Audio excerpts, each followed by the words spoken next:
السلام علیکم. خبر 10 کے ساتھ میں ہوں زاہدہ راہ. امید کرتی ہوں آپ سب خیریت سے ہوں گے جہاں بھی ہوں گے. ناظرین، پاکستان میں سیاسی صورتحال دن بہ دن خراب ہوتی جا رہی ہے. ایسا لگ رہا تھا کہ شاید عید پہ کچھ معاملات جو ہیں ٹھنڈے ہو جائیں گے، لیکن ایسا نہیں ہوا. دونوں طرف سے جو ہے بیانات کی گولہ باری ہوتی رہی ہے. کبھی شیخ رشید کی جانب سے، کبھی رانا ثناءاللہ کی جانب سے. شیخ رشید نے بار بار یہی کہا ہے کہ رانا ثناءاللہ کو لگام ڈالی جائے. یہ خانہ جنگی جو ہے ملک میں ہو سکتی ہے اگر الیکشن نہ کرائے جائیں. تو یہ تمام تر سیاسی صورتحال ہے کہ الیکشنز ہوتے ہیں نہیں ہوتے. خان صاحب کا بھی آج جلسہ میاں والی میں ہے، مریم نواز اٹک میں کرنے جا رہی ہیں. تو ان تمام سیاسی صورتحال پر بات کرنے کے لیے ہمارے ساتھ موجود ہیں سینئر صحافی راجہ ناصر صاحب. ان سے بات کرتے ہیں. السلام علیکم سر. السلام علیکم. سر یہ بتائیں، جو ملک میں سیاسی صورتحال ہے، آپ کو لگ رہا تھا کہ عید پہ کوئی تھوڑے بہت حالات کنٹرول میں ہوں گے یا آپ کو امید تھی کہ ایسا ہی رہے گا؟ ارے حالات تو اب ہر کسی کو پتہ ہے. کسی کو سیاست آتی ہے سمجھ یا نہیں آتی، اس کو پتہ ہے کہ دن بدن یہ جو حالات ہیں یہ کس طرف جائیں گے. اور میں یہ سمجھتا ہوں یہ حالات خراب نہیں ہو رہے. اچھا. یہ حالات بہتر ہو رہے ہیں. اچھا. اور یہ ایک ایسے پاکستان کی طرف جا رہے ہیں حالات جس کا پاکستانیوں کو اور پورے پاکستان کو انتظار تھا اور جس کے لیے یہ ملک حاصل کیا گیا تھا. میرا اپنا یہ ذاتی خیال یہ ہے کہ اب وہ خواب انشاءاللہ تعالیٰ پورا ہونے والا ہے. اور اس ملک میں نہ صرف کوئی نئی حکومت آئے گی بلکہ پورا نظام اوورحال ہوگا اور ایسی تبدیلیاں آئیں گی کہ جس کی اس ملک کے عوام کو ضرورت ہے. سر یہ جیسے شیخ رشید حکومت جو پہلے حکومت میں تھے جب پی ٹی آئی، تب بھی یہ بہت بڑے بڑے بیانات دیا کرتے تھے. کچھ لوگ کہتے ہیں کہ مطلب یہ حکومت کو گرانے میں اس کا زیادہ ہاتھ ہے کیونکہ اس نے ایسے بیانات دیے ہیں، میسنجر کا کام کیا ہے اسٹیبلشمنٹ اور حکومت کے درمیان. تو یہ غلط باتیں ادھر ادھر کرتے ہیں. تو اب پھر شیخ رشید بہت بڑے بڑے بیان دے رہے ہیں کہ فوج آئے، بار بار فوج کو پکار رہے ہیں، للکار رہے ہیں. تو آپ کو لگتا ہے کہ شیخ رشید کو کوئی ایسا اتنا جارحانہ انداز رکھنا چاہیے اب؟ اصل میں شیخ رشید ایک ایسا سیاستدان ہے جو صرف بولنے کا حاصل کرتا ہے. اچھا. صرف بولنے کا کھاتا ہے اور اس کو جو حالات ہوتے ہیں ان کی نبض پہ اس کا ہاتھ ہوتا ہے. اچھا. وہ اس نبض ایک ڈاکٹر کی طرح بتا دیتا ہے کہ آپ کو میرا خیال ہے کہ شوگر خدا نہ خواستہ ہونے والی ہے یا آپ کا بلڈ پریشر ہے. تو وہ اس کے مطابق اپنی گن گھرج جاری کرتا ہے اور گن گھرج جاری رکھتا ہے. پیش کو یعنی کہ ٹھیک کرتے ہیں وہ اس کی اپنی سیاست ہوتی ہے. اچھا. وہ کسی کے لیے نہیں بول رہا ہوتا، وہ اصل میں اپنے لیے بول رہا ہوتا ہے. اس میں وہ کبھی مرچیں ڈال دیتا ہے، کبھی چینی ڈال دیتا ہے، کبھی کالی مرچیں ڈال دیتا ہے. وہ تڑکا لگاتا ہے اور بس اس کی سیاست یہی ہے. اور اسی تڑکے کی وجہ سے، اسی میٹھے کی وجہ سے، اسی مرچوں کی وجہ سے وہ اپنی سیٹ نکال جاتا ہے. اور جب سیٹ نکال جاتا ہے پھر دو چار باتیں کرتا ہے، اچھی وزارت لے جاتا ہے. لیکن فوج کو انہوں نے ایک واضح پیغام دیا ہے کہ میں نے اتنے سال آپ لوگوں کے ساتھ گزارے ہیں، اب جو بھی ہے میں خان صاحب کے ساتھ ہوں، جان جاتی ہے تو بے شک چلی جائے. اور میں اس کے پاس اب آپشن کیا ہے؟ اچھا بھائی دیکھیں، فوج ہماری فوج ہے. جی جی. اور ہم فوج کے لیے فوج کا احترام بھی کرتے ہیں اور یہ کوئی ایسی بات کہنے والی نہیں ہے. سارے فوج کا احترام کرتے ہیں. ہو سکتا ہے کسی کی پالیسی کے خلاف کچھ لوگ ضرور نالاں ہو اور وہ اس وقت ہم دیکھ سکتے ہیں کہ کچھ لوگ نالاں ہیں. اور شیخ رشید یہ سمجھ گیا ہے کہ اس وقت کس پلڑے میں بیٹھیں گے تو ہمارا ویٹ بڑھے گا اور کس طرف ہم جائیں گے تو سوائے ندامت کے ہمیں کچھ بھی نہیں حاصل ہوگا. تو اس لیے سمجھدار ایک سیانہ، میں نے آپ کو پہلے عرض کیا کہ اس کا ہاتھ جو ہے وہ سیاسی نبض پہ ہوتا ہے. اچھا. اور اس کے بعد وہ اس چیز کا اس کو جج کر لیتا ہے کہ اب مجھے کیا تقریر کرنی ہے، کیا فکرہ کہنا ہے اور کس طرف جانا ہے. اچھا سر، کل جو ہے ایک حادثہ پیش آیا شہباز گل کی گاڑی کے ساتھ. شہباز گل کا دعویٰ ہے کہ میری گاڑی کا باقاعدہ پیچھا کیا جا رہا تھا، ایک سازش کے تحت منصوبہ ہے، مجھے مروانے کی کوشش کی گئی ہے.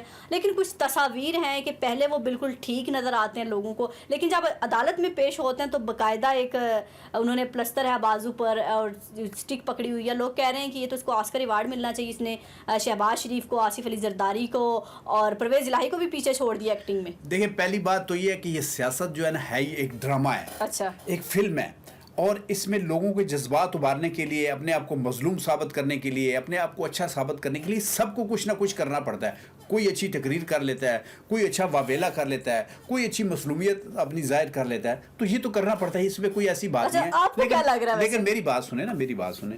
جب یہ حادثہ ہوا اس کی گاڑی تو الٹی سب نے دیکھی کہ الٹی ہوئی گاڑی. اب اس نے خود تو نہیں الٹائی ہوگی، یہ اور بات ہے کہ اس گاڑی میں نہ اور کوئی ایسا ڈرامہ کیا ہوگا. لیکن جب بندہ گاڑی سے نکلتا ہے اور اپنی گاڑی کو دیکھتا ہے تو اس وقت اس کے اوسان بحال نہیں ہوتے اور اس کو وہ دردیں محسوس نہیں ہو رہی ہوتی جو اصل میں ہوتی ہیں، بعد میں ہوتی ہیں.